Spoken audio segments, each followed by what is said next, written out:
Stress ఇప్పుడు అది పెద్ద మేజర్ టాపిక్ అని తీసుకోవచ్చు. ఆ స్ట్రెస్ వల్ల చాలా వరకు బాడీ మనది వెళ్ళిపోతూ ఉంటది. ఏదో ఒక డిఫెక్ట్ అవుతూనే ఉంటది స్ట్రెస్ తీసుకోవడం వల్ల. సో డెంటల్‌గా యాస్ ఎ డెంటల్ డాక్టర్‌గా టీత్ మీద ఏమైనా ప్రభావం పడుతుందా? Yes, compulsory. మనము చాలా కోపం వచ్చినప్పుడు ఆర్ స్ట్రెస్ ఫీల్ అయినప్పుడు ఇన్ జనరల్ కోపం ఆర్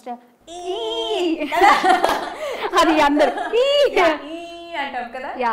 సో అలా అనడం వల్ల ఈ టీత్ పైన ప్రెషర్ పడుతుంది. చాలా మంది లైక్ ఇది నైట్ గ్రైండింగ్ కూడా చేస్తారండి. అంటే స్ట్రెస్ ప్రెషర్ ఎక్కువ. ఇప్పుడు చూడండి, ఇట్ ఇస్ కామన్ అందరికీ కూడా ఈ మధ్య because of the jobs or because of what they are doing చాలా స్ట్రెస్ పెరిగిపోయింది.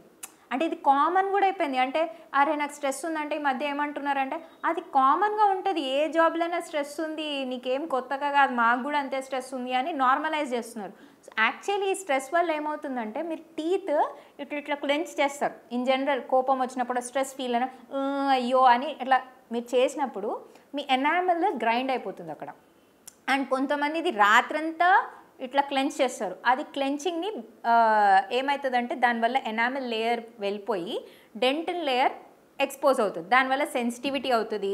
దాని తర్వాత ఏంటంటే మీకు ఎందుకో సెన్సిటివిటీ వస్తుంది, ఎందుకో మీకు అర్థం కాదు. అన్ని టీత్ సెన్సిటివ్ అయిపోతాయి సడన్గా. సో ఇవన్నీ కూడా స్ట్రెస్ వల్ల వచ్చేది. ఇంకొకటి ఏంటో తెలుసా, స్ట్రెస్ వల్ల గమ్ ప్రాబ్లమ్స్ కూడా వస్తాయి. ఎందుకంటే స్ట్రెస్ లెవెల్స్ ఎక్కువ అవ్వడం వల్ల ఏమవుతుందంటే గమ్స్ ఎఫెక్ట్ అయిపోయి ఇలా మొత్తం స్వోలన్ అయిపోయి బికాస్ అది మనకు మెంటలీ కూడా స్ట్రెస్ మనకి డైరెక్ట్గా గమ్స్ పైన కూడా ఎఫెక్ట్ చూపిస్తుంది, టీత్ పైన కూడా ఎఫెక్ట్ చూపిస్తుంది. సో మీరు ఒకవేళ ఇట్లా నైట్ గ్రైండింగ్ చేస్తున్నా ఆర్ క్లెంచ్ చేస్తున్నా గట్టిగా, దీనివల్ల టీత్ క్రాక్ అయ్యే ఛాన్స్ ఉంటుంది, వేర్ ఆఫ్ అయ్యే ఛాన్స్ ఉంటుంది. ఆర్ ఇట్లా నైట్ గ్రైండింగ్ హ్యాబిట్ వల్ల అండ్ ఈ స్ట్రెస్ వల్ల ఇలాంటి చాలా ప్రాబ్లమ్స్ వస్తాయి. సో స్ట్రెస్ ఒకవేళ మీకు ఉంటే కంపల్సరీ దాన్ని తగ్గించుకోవడానికి ట్రై చేయండి. బికాస్ టీత్ అనవసరంగా మీవి పాడైతే ఆర్ ఎఫెక్ట్ అవుతాయి.